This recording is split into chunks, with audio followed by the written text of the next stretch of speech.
This is the state of Colorado. The state of Colorado is a spontaneous discussion of the issues. Funding for the state of Colorado is provided by the Adolph Coors Foundation, the Monfort Charitable Foundation, and the investment firm of Piper Jaffray and its employees, looking toward the future since 1895. Now, Don Kinney. Good evening. Quality of Colorado life is altered by many of our topics. Guy Kelly, the number of people moving to Colorado is decreasing, but Colorado continues with gains from the outside. Katie Kerwin, in the hills west of the metro area, population growth has changed isolation to urban development. Even in the western open spaces of Colorado, crowding is increasing. Debbie Frazier, rangeland is consumed by housing. One project permits the cows to stay and tolerate a few people. Colorado environment is changed also. In some cases, there is improvement. An overview from Mark Obmascik, and a story of this week about complaints of voluntary disclosure of errors. In a few minutes, business reporter Penny Parkle will join us. Southwest Colorado ski areas suffered last year. Now conditions are superb. We begin new faces from other places. Guy Kelly. Well, as you said, Don, some of the air is going out of the population balloon here, but not much. We still have a ton of people moving in, and guess what? Californians and Texans are on top of that list again, everybody's favorite immigrants here. About 22,000 Californians turned in driver's licenses last year, and that was part of about a 2% growth in the state, bringing the population up to around 3.8 million. For 1996, it was the lowest of this decade.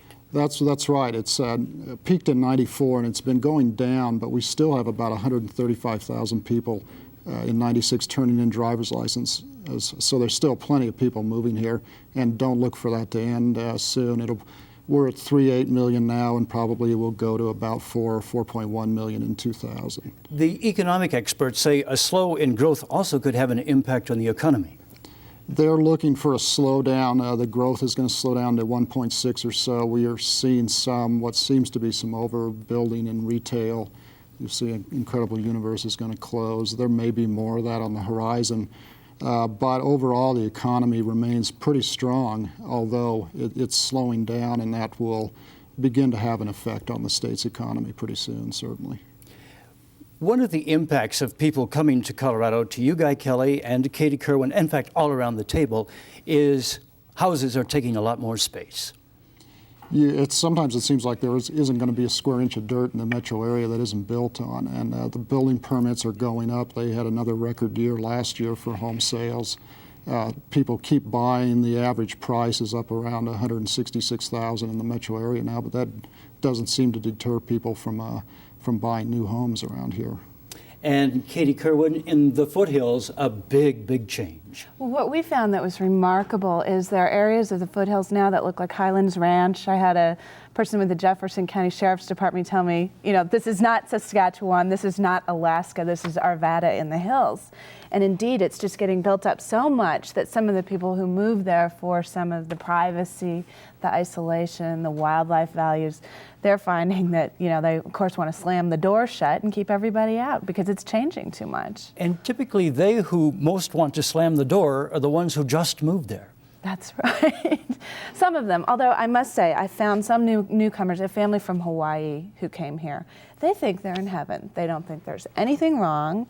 They don't think there's really much traffic at all. They've lived all over the country, Atlanta, Dallas, and to them, this is just fine. They also a lot of these people who live in the foothills sit above the air pollution, and they have a remarkable attitude about that, where they feel they've escaped those city problems, and of course, all the increased driving is merely boosting the air pollution. So. Take Highway 285 to the southwest, for example. 25 years ago, it was an easy little cruise. Today, it's roadblock. It's wild. I mean, you can't go up there any time of day without running into traffic jams. Of course, along with the crowding has come convenience. I mean, I talked with people who've lived there, since the early 50s. And in those days, there wasn't a grocery store. And, I ran into a mom who had 4 little kids. One day, her little boy drank paint thinner, and a doctor was far too distant to call. They just had to kind of cross their fingers and hope it would work out. So there's better medical care, convenience stores. There's cappuccino in the New York Times. So the yuppieization of the West, I guess, is what we're experiencing. Katie Kerwin and Guy Kelly worked on a multi-part series, and one of the impacts is the fact that services, roads, sewage systems, water, all are hard hit. Yeah, you were talking about 285, and it's 4-laned almost to Conifer now, and we'll probably reach Conifer in 4 or 5 years. That makes a huge difference in the development. The stores spring up along intersections. People can come and go much easier. It's not a problem commute for people who are used to traveling in, say, the LA area or the Northeast. They can't believe how good they've got it to be able to get downtown to a job in 40 minutes and back home to their place in the mountains. But you're right, they're using, there's certainly going to be impacts on groundwater, air quality, social issues, there's land use conflicts. They're bringing with them a lot of the problems and issues that they were hoping to leave behind when they left the city. There is a change over the last couple decades in that 20 years ago, many of the people living up in the hills were people who didn't make a lot of money. Now it is money. You see a lot of trophy homes there next to the old homes that might be scrape-offs in the not-too-distant future. And the economics and the, in Evergreen, the average income is nearly twice the state's average income. The average price of a house is about $230,000, and that's not stopping people from buying them. So there is a big change in the demographics in the foothill, very well-educated, affluent crowd that doesn't like to rough it. They want the conveniences that they can afford and are used to, and they're getting them, and that's changing the whole society in the foothills. And Katie Kerwin, the end of this week, Bowie Sewell and his colleagues at the Public Policy Program at CU have a kind of an overview of how we see our state. Much in the way of change? Well, not really. This is the Mind of Colorado survey, and these are fresh results. And one of the interesting things is confidence in various professions. And last year, some of the people who made the worst list also made it again this year. It probably won't surprise you that people here can't stand politicians, lawyers, journalists, and pro athletes. They tried to fiddle with the numbers a little bit this year. They called politicians elected officials, and it didn't make much difference. People still didn't like them. Pharmacists are the top of the list, so I guess we like it when we're sick and they can make us feel better. Doctors, teachers, clergy, and college professors are also beloved. So. Another aspect of this whole growth topic, and you each touched on it, about pollution. I'd like to bring Mark Obmascik into the conversation. A massive pollution from cars idling or moving slowly on the highways. But really, over the last 2 decades, there has been a change, and it's been for the better. It's pretty amazing. 10 years ago, if you were in Denver and you got the weather that we've had pretty typically in recent weeks, you'd know that whenever snow hit the ground, the air was going to be terrible the next day.